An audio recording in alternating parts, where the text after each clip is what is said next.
Ei pessoal, muito bom dia, tudo bem? 6:30 da manhã dessa terça-feira, gente, é uma alegria estar aqui com vocês. Espero que estejam todos bem.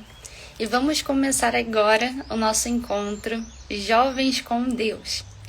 Essa é uma iniciativa para aproximar os jovens especialmente do setor agropecuário, os jovens que eu acompanho diariamente, que eles possam se aproximar de Deus, do amor que Deus tem por cada um de nós e que muitas das vezes está faltando pessoas para poderem te apresentar esse amor de Deus pela sua vida. Então a gente está aqui para fazer, esse acompanhamento, para poder te ajudar a te nortear. E esse é o... Bom, ontem me perguntaram cadê o meu chapéu. Meu chapéu está aqui, gente, ele está aqui.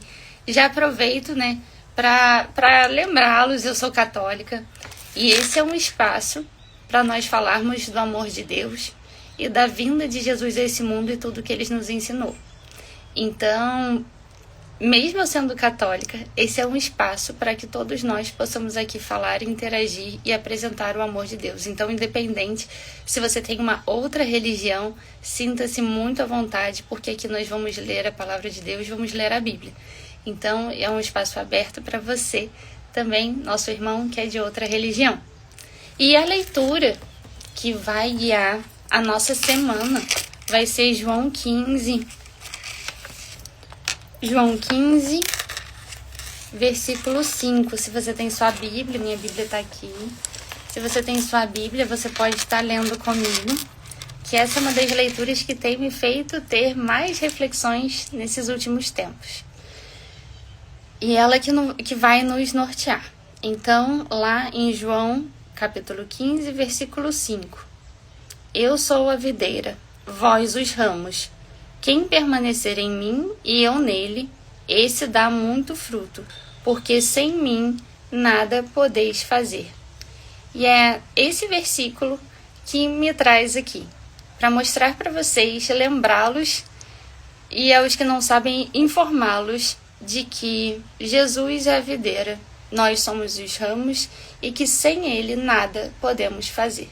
Por isso que começamos o nosso dia aqui em oração e entregamos o nosso dia a ele, porque sem ele a gente não pode fazer nada, não teremos sucesso, não teremos alegria verdadeira e satisfação, porque a alegria de verdade é apenas no Senhor e o Senhor é a nossa força. E hoje, a leitura do Evangelho, vamos lá. O Evangelho de hoje é o Evangelho de São Mateus, capítulo 23, do versículo 23 ao 26. Pelo sinal da Santa Cruz, livrai-me, Deus nosso Senhor, dos nossos inimigos, carnais e espirituais. Amém. Ai de vós, escribas e fariseus hipócritas, pagais o dízimo da hortelã, do entro e do cominho, e desprezais os preceitos mais importantes da lei: a justiça, a misericórdia, a fidelidade. Eis o que era preciso praticar em primeiro lugar, sem contudo deixar o restante. Guias cegos, filtrais um mosquito e engolis um camelo.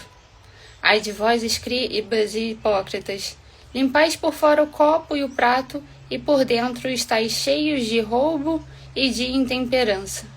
Fariseu cego, limpa primeiro o interior do copo e do prato, para que também o que está fora fique limpo. Bom, gente, então o que esse evangelho nos mostra era que existia uma preocupação muito grande dos judeus com a parte externa e se esqueciam da parte interna, que é o que verdadeiramente importa. É ali, tudo procede do nosso coração, tudo procede, do que está dentro, e fora é apenas o reflexo. Então, o judeu, ele entendia que o mosquitinho era o menor animal impuro que eles tinham, e o camelo era o maior animal impuro que existia. Então, eles se preocupavam super em filtrar, mesmo quando eles viam que um líquido que eles iam beber, que o líquido estava limpo, que não tinha nada dentro daquele copo, mas mesmo assim eles filtravam para garantir que não passasse um mosquito. Enquanto isso, eles estavam tão preocupados com a parte externa, mas a parte interna deles estava completamente suja, cheia de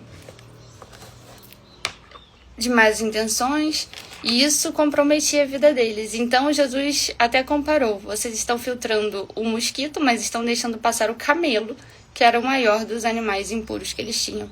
Então Jesus vem condenar aqui a hipocrisia. E com isso, a gente tem um dito popular aqui no Brasil, né, que é: por fora, bela viola, por dentro, pão bolorento. E é isso que Jesus nos chama, essa reflexão, né?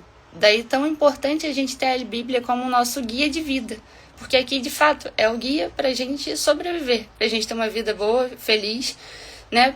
Porque Jesus quer que a gente viva com coerência, é isso que ele pede, que a gente não se importe tanto com o exterior, embora ele fale aqui que é importante, mas primeiro limpa o interior do copo e do prato, para que também o que está fora fique limpo. Então Jesus vem convidar a cada um de nós, né, para pedirmos a ele as virtudes, para cuidarmos do nosso interior, do nosso amor, da caridade, da fraternidade para com os outros, e não se preocupar com a parte externa, mas sim com o nosso interior.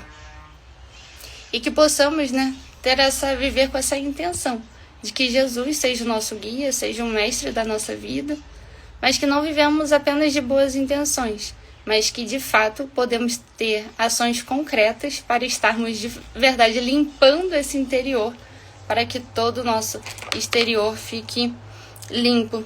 Isso não é uma tarefa fácil, mas nós temos certeza, né, que com a bênção e com a misericórdia de Deus nós vamos conseguir, né, estarmos melhores por dentro, para assim conseguirmos fazer a vontade de Deus na nossa vida, cumprir a vontade dele para esse nosso dia. E que possamos assim fazer uma reflexão, pedir a Deus, né, para nos guiar, nos mostrar o caminho e a vontade dele para a nossa vida. E ainda pegando essa nova vida, lá em Jó 42, finalzinho do livro de Jó, Jó 42, versículo 12. O Senhor abençoou os últimos tempos de Jó mais do que os primeiros. Então, se a gente tiver que começar tudo de novo, temos a certeza de que por mais tribulações, por mais que a vida tenha sido muito difícil até aqui, o Senhor continua abençoando, e como fez com a vida de Jó, que abençoou muito mais os últimos anos de Jó, que teve uma vida tão difícil, passou por tantos desafios, que Ele possa abençoar a nossa vida também, esse nosso começo, porque Deus conhece o nosso interior, conhece a nossa vida e as nossas intenções. Que nossas intenções sejam servi-lo, estar na presença dele e sermos o melhor para esse mundo, cumprindo o que ele quer para a nossa vida, para o nosso dia. É isso, pessoal, que Deus abençoe o dia de cada um de vocês, um bom trabalho, um bom dia, e que Deus os acompanhe por onde vocês passarem. E amanhã, se Deus quiser, estamos aqui às 6h30 da manhã. Um beijo para vocês, fiquem com Deus.